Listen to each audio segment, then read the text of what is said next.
Two races, two statements. In this video, we compare Ackera Nugent's flawless execution in Silesia with Masai Russell's historic run in Miami. Technique versus raw speed. See how both performances reshaped the women's 100-meter hurdles. There is Nadine Visser. Visser, who is such a tried and tested performer, one of the few Europeans that can mix it with the best of the Americans. Kendra Harrison, former Olympic champion, 6th in the American Olympic trials, didn't even make the team for Paris. She was 3rd in her heat. Danielle Williams, semi-finalist in the Olympics, won her heat in 12:37, a season's best. Ackera Nugent, another Jamaican, along with Williams, they were in 4 and 5. Nugent won her heat in 12:30, a meeting record a couple of hours ago. Silesia Johnson, well, 2nd in the American Olympic trials. She was 7th in the Olympic final, 12:46 in her heat here. Grace Stark goes in lane 7. 5th in the Olympic Games, 2nd in Lausanne, really consistent form. She ran 12:38 in Lausanne, then 12:42 in her heat here a couple of hours ago. Sarina Samba Maela, the Olympic silver medalist. That was the only medal for the French in track and field athletics at the Paris Games. She goes in lane 8, and Tonya Marshall there on the outside in lane 9. Marshall, who was 5th at the US Olympic trials, and just checking actually, this is her first meeting since the Olympic trials. Tonya Marshall, the 25-year-old. But look out here in particular for Masai Russell. She'll have been frustrated to have been 5th in her heat. She got through as a non-automatic qualifier to this from the 2 heats. She was the slowest of all of them, as they say, Hannah, with 12:56. But she is a 12:25 athlete. She's the fastest in the world this year. She's Olympic champion, and she's on the far side to right of picture in lane 1. Visser in 2. Kendra Harrison goes in 3. Danielle Williams of Jamaica 4. Ackera Nugent 5. Johnson in 6 for the USA. Stark 7. Samba Maela front 8. Marshall nearest the camera there in lane 9.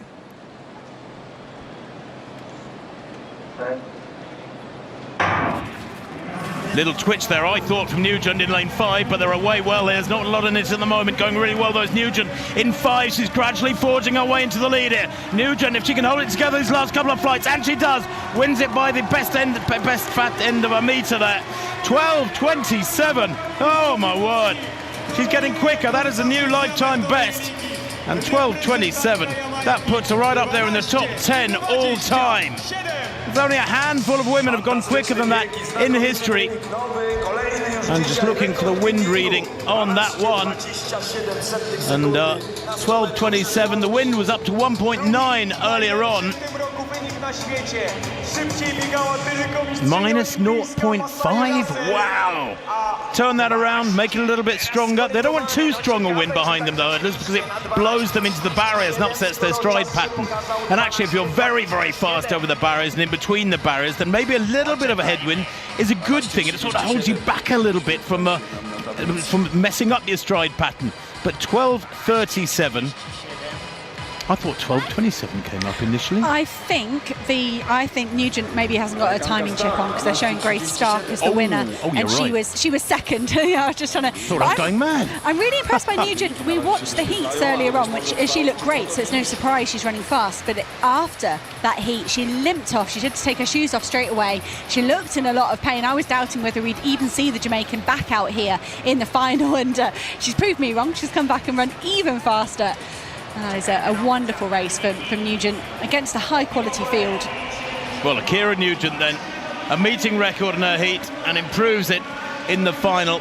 It's confirmed 12:29, that meeting record. It is a fabulous display of consistent sprint hurdling from the Jamaican.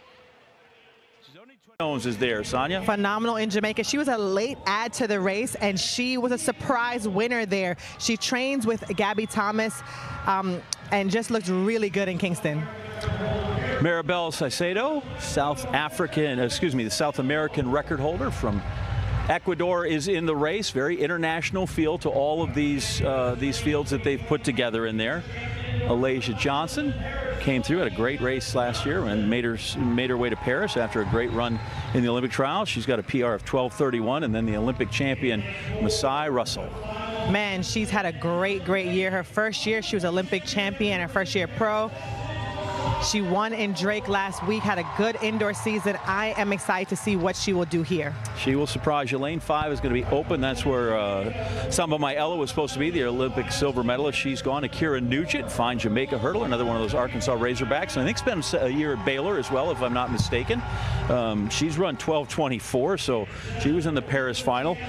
Kendra Harrison, love to see her in a race. Yeah, former world record holder at this event. She was added to the field here. Saw her on the elevator. She says she is super excited to run. And with that 100-meter PR last week, she's feeling really good. And then Megan Tapper fills it out third at the Tokyo Games. So she's got an Olympic medal, which is always good on your mantle to have one of those. So that's your field for the race. Responsibility for calling that race is our fine booth of Steve Cram, Anson Henry, and Kerry Tullifson. Gang?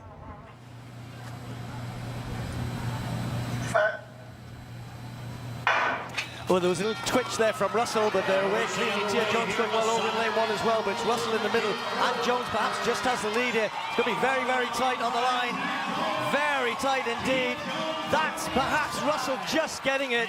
The tape wraps itself around Russell's midriff. 12, is that right? I'm looking at the clock here, 12.17? Really? We've got to wait for the wind reading here. It says 2.0, I think. It says 2.0. It says 2.0. 12.17. Now, if that wind reading is correct, no wonder they're running around looking at each other saying, is this right? Because Masai Russell has just... Hey, I said she was going to come back and do something, right? I didn't think she was going to come back and break the world record. But what about Jones? 12.19.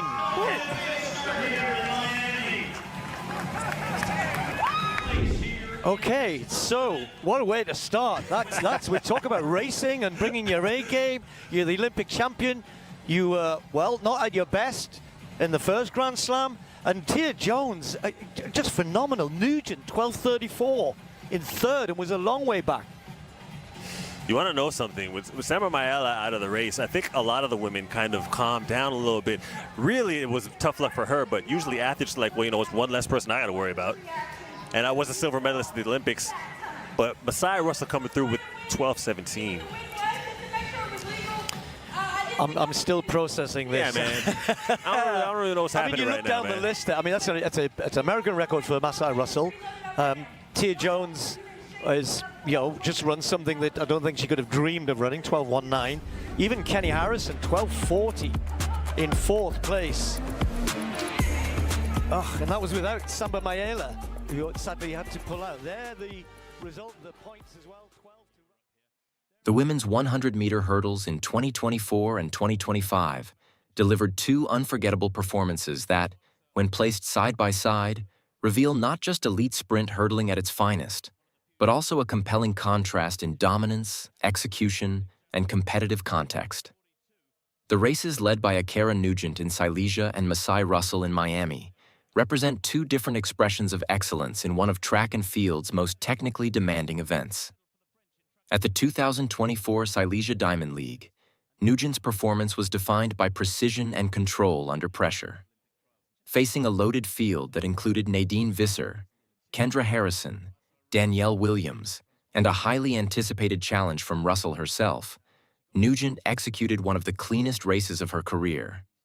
Her 12.29 seconds was not only a meet record, but also a statement of arrival on the global stage.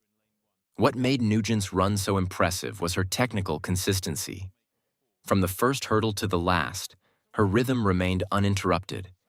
3 steps between barriers, minimal vertical displacement, and near-perfect hurdle clearance. While others in the field showed slight inefficiencies, clipping hurdles or losing balance in transition phases, Nugent maintained composure.